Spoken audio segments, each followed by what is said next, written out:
এখানে আসলে পুরো জিনিসটা একদমই ডিস্টর্টেড এবং এক ধরনের একটা বিকৃতভাবে উপস্থাপন করা হয়েছে। যখন আমরা হলের মধ্যে অবস্থান কর্মসূচিতে বসেছিলাম ওই সময়ে ওই সময় আমরা হল গ্রুপেই আসলে জিজ্ঞেস করি যে কী ধরনের দাবি দাওয়া আমরা আসলে এখানে দিতে পারি। তো সেখানে মেয়েরা বলেছে হলের মধ্যে কোনো ধরনের ছাত্ররাজনীতি থাকবে না, এটা হচ্ছে একদম স্পষ্ট আলাপ। তো সেটার ভিত্তিতে আমরা আগের বছরের আমাদের বিজ্ঞপ্তির যে লাইনটা ছিল সকল ধরনের ছাত্র রাজনীতি, তো ব্র্যাকেটে কিছু রেফারেন্স মেয়েরা দিয়েছিল। তো আমার এক জুনিয়র সে এটা লেখার সময় সেখানে কি জানি সেখানে হচ্ছে যে এখানে আমরা ছাত্রলীগটাও সে ওখানে লিখেছে, ছাত্রলীগ, ছাত্রদল, ছাত্র শিবির, তারপর হচ্ছে কি বলে বাংলাদেশ গণতান্ত্রিক ছাত্র সংসদ, এই কথাটা লিখে সে হচ্ছে ওই প্রস্তাবনাটা মানে পুরো অ্যাপ্লিকেশনটা লিখে। এবং আমি ওই পার্টটার থেকেও আমি বেশি যেটা গুরুত্ব দিয়েছিলাম যে দফা দাবির পার্টটা। তো দফা দাবির মধ্যে আমরা কিন্তু ওখানে ছাত্রদলের হল কমিটির কথা বলেছি, একই সাথে এখানে ছাত্রী সংস্থার যারা এখানে গোপনভাবে রাজনীতি স্ট্যাবলিশ করার চেষ্টা করছে, তারা নানা ধরনের ওয়েলফেয়ার পলিটিক্স এখানে স্ট্যাবলিশ করার চেষ্টা করছে, সেই জায়গাটা হচ্ছে আমরা ওয়েলফেয়ার পলিটিক্স আমরা এটাকে উপঢৌকনমূলক এক ধরনের একটা প্ররোচনামূলক পলিটিক্স এখানে বলি, উপস্থাপন করার চেষ্টা করছে, সেই জিনিসটাকে আমরা আমাদের দফা দাবির মধ্যে কোয়েশ্চেন করেছি। তো সেই জায়গায় কিন্তু আমরা যখন হল গ্রুপে এটা পোস্ট দিই, আমাদের সুফিয়া কামাল হলের গ্রুপে পোস্ট দিয়ে আমরা বলি যে এই যে এটা হচ্ছে আমরা ঠিক করেছি আপাতত একটু 6টার পরে ম্যাম আসবেন যে এটা, এবং ম্যাম কে দেওয়ার আগে আপনারা কে কে আসতে চান আপনারা আসেন। তখন তো হল গ্রুপে এটা একটা ওপেনলি পোস্ট দেওয়া হয়েছে, অনলি ইন্টারনাল গ্রুপে এটা ওপেনলি পোস্ট দেওয়া হয়েছে। আমরা তো আসলে ম্যামের কাছে হস্তান্তর করার পরে না এটা একটা ফাইনালাইজ জিনিস। তো ওখানে কিছু মেয়ে বলে যে এখানে বামপন্থীদের দিচ্ছি না, তার মানে কি আমি বামপন্থী এন্ডোর্স করছি কিনা। তখন আমরা তো ওখানে 6-7 জন মেয়ে ছিলাম, তো ওখানে আরেকজন মেয়ে যেটা বলে যে আপু এখানে তো আসলে বাম শব্দটা আছে, তাহলে আরও অন্যান্য ছাত্র সংগঠনও কিন্তু এখানে কোয়েশ্চেনের মুখে আসে যে অন্যান্য ছাত্র সংগঠন কি এখানে রাজনীতি করতে পারবে কিনা। তাহলে আমরা এখানে একটা কাজ করি যে অন্যান্য ছাত্র সংগঠনকে সিগনিফাই করার জন্য ইত্যাদি শব্দটা দিয়ে দিই।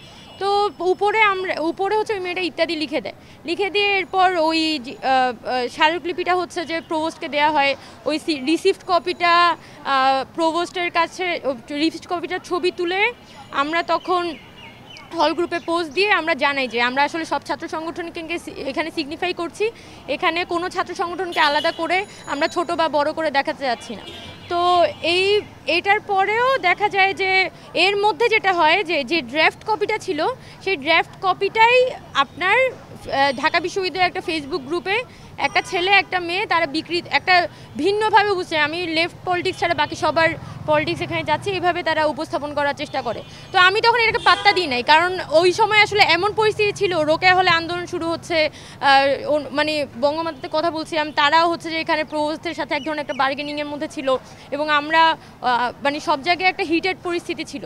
তো ওই পরিস্থিতিতে তো এখানে কোন শব্দ অ্যাড করলাম না করলাম এটা আমাদের কাছে খুব একটা গুরুত্বপূর্ণ মনে হচ্ছিল না। ইভেন হলের মেয়েরাও বলছিল যে আসলে এটা এতটা গুরুত্বপূর্ণ না, কিন্তু এটা থেকে একটা মিসকনসেপশন হইতে পারে।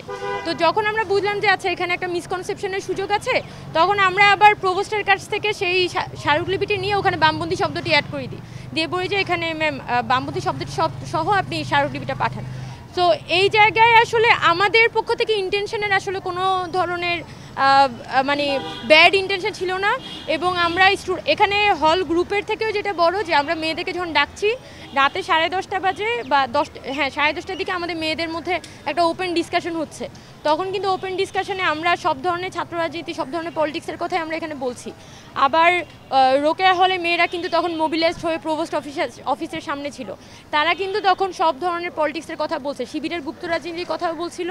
আবার ছাত্রদল যে এখানে কোনো প্রকার মানে এটা তো এক ধরনের জোর করে সে একটা কমিটি চাপিয়ে দিল, সেটার জন্য হচ্ছে স্টুডেন্টরা এক ধরনের আক্রোশ স্টুডেন্টদের মধ্যে তৈরি হয়েছিল।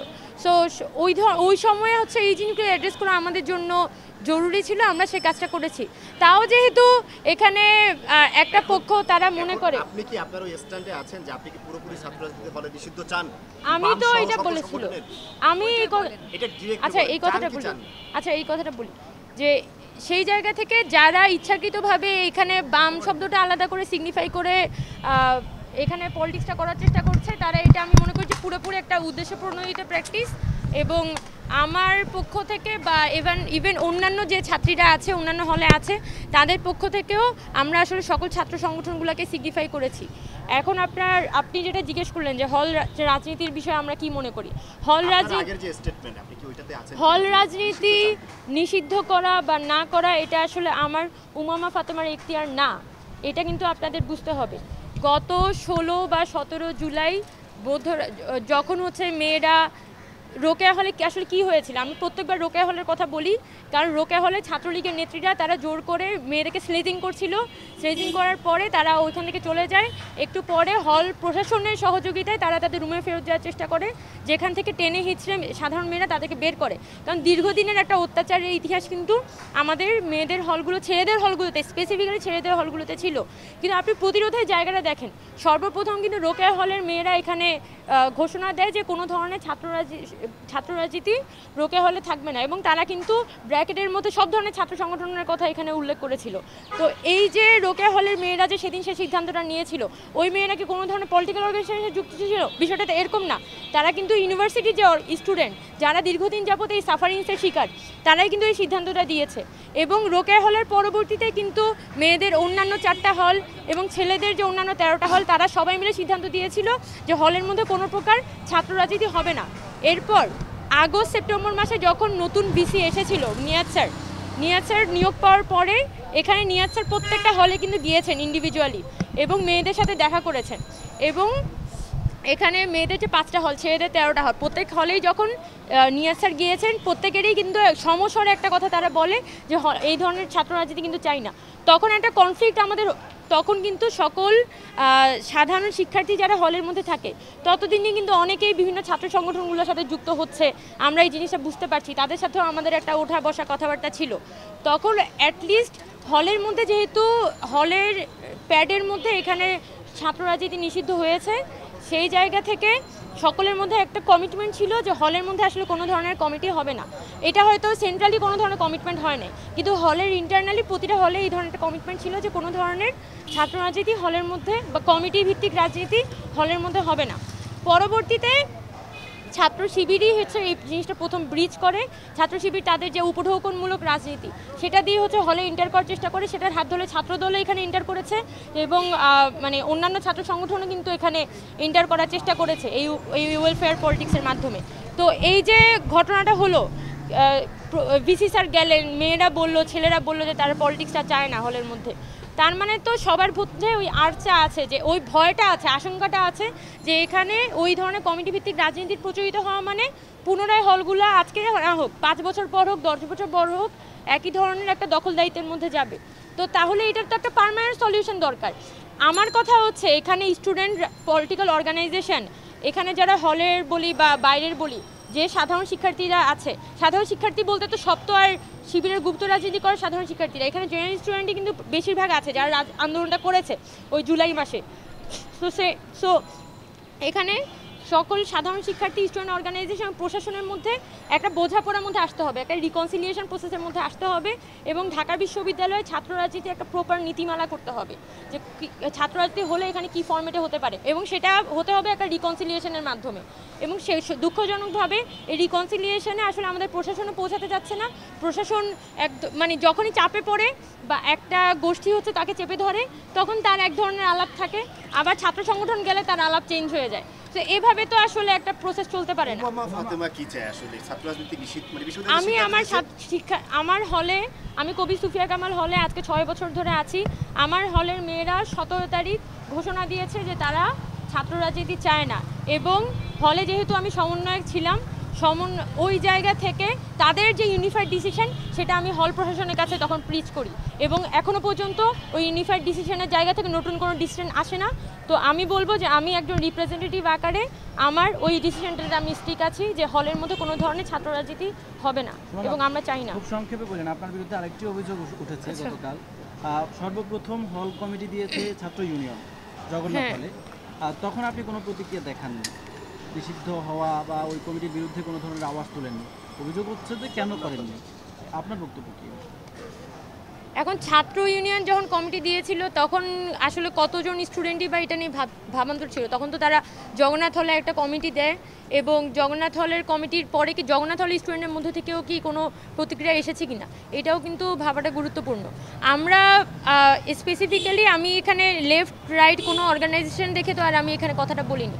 আমি যখন পক্ষ থেকে যেটি বা শিবিরের পক্ষ থেকে যেটি বলছে যে প্রথম ছাত্র ইউনিয়ন কমিটি দিছে, হ্যাঁ সচেতন শিক্ষার্থী হিসেবে এবং আমি কিন্তু যখন দাঁড়িয়েছি আপনারা একটা জিনিস কিন্তু বারবার হচ্ছে যে জিনিসটা করতেছেন যে আমি যখন গতকালকে অবস্থান নিই বা এখানে রোকেয়া হলের স্টুডেন্টরাও যখন কথা বলে, অন্যান্য মেয়েদের হলের স্টুডেন্টরাও যখন কথা বলে, হ্যাঁ অনেকে হয়তো পলিটিক্সের সাথে জড়িত, অনেকে পলিটিক্সের সাথে জড়িত না, কিন্তু যখন সমস্যারে এই কথাটা উঠে যে এখানে একটা ব্রিজ, এখানে একটা কমিটমেন্ট ছিল যে ছাত্র রাজনীতি হবে না, এরপরে যখন আমি দেখলাম যে এখানে একটা কমিটি হয়ে গেছে তখন কিন্তু আমাদের হলের পক্ষ থেকে আমি একটা অবস্থান কর্মসূচি যাই এবং হলের যে প্রশাসন তাকে আমরা বলি এবং আমার স্টেটমেন্টে তো কবি সুফিয়া কামাল হলের সাধারণ শিক্ষার্থীবৃন্দ এটা খুব পরিষ্কারভাবে লেখা ছিল যে আমি আমার হলের যে শিক্ষার্থীরা তারা যখন এনরেজ হয় তাদের পক্ষ থেকে আমি তখন এই অবস্থানটাতে যাই, যে কারণ আমার হলের স্টুডেন্টের সাথে একটা কমিটমেন্ট ছিল।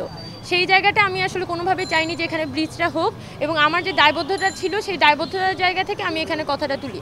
এখন আরেকজনের সাথে বলতেই পারি, সে যেহেতু এটা তার পলিটিক্স, তার তো এখানে তার পলিটিক্সটা এস্টাবলিশ করতে হবে, সে এখন এসে বলবে ছাত্র ইউনিয়নের কথা আমি বলি নাই কেন।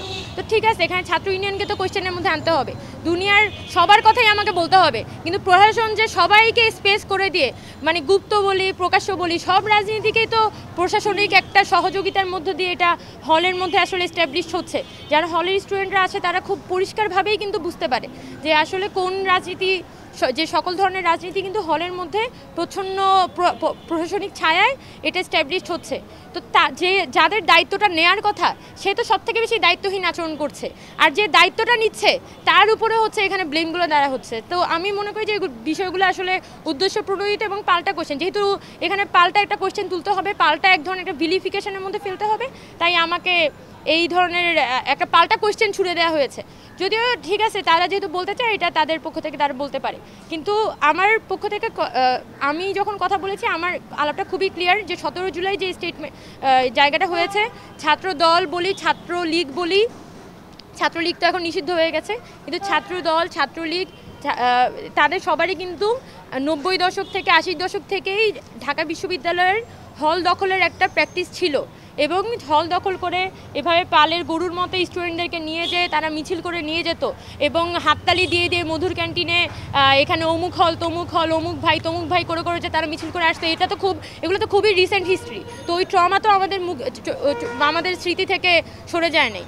তো এই প্রিভিয়াস হিস্ট্রিতে ছাত্রদলের আছে, তো এই প্রিভিয়াস হিস্ট্রিতে তারা রিপিটেশন করবে না, ওই ধরনের কোনো কমিটমেন্টে কি তারা এসেছে? তার মুখে বলছে যে হ্যাঁ আমি করব না, তো আপনার মুখের কথাই তো আজকে মুখের কথা কালকে সকালবেলা চেঞ্জ হয়ে যায়।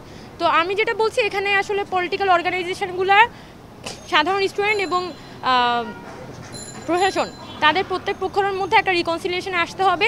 যে কথাটা আমি আজকে নতুন এসে বলছি না, এই কথাটা আমি আগস্ট মাসে বলছিলাম, ও সেপ্টেম্বর মাসেও বলেছিলাম, নভেম্বর মাসেও আমি খুব স্পষ্টভাবে আমি প্রত্যেকবার ইউনিভার্সিটির প্রশাসন এখানে treasurer sir pro-VC sir VC sir যতবার দেখা হয়েছে আমি এই রিকনসিলিয়েশনের কথা বলেছি।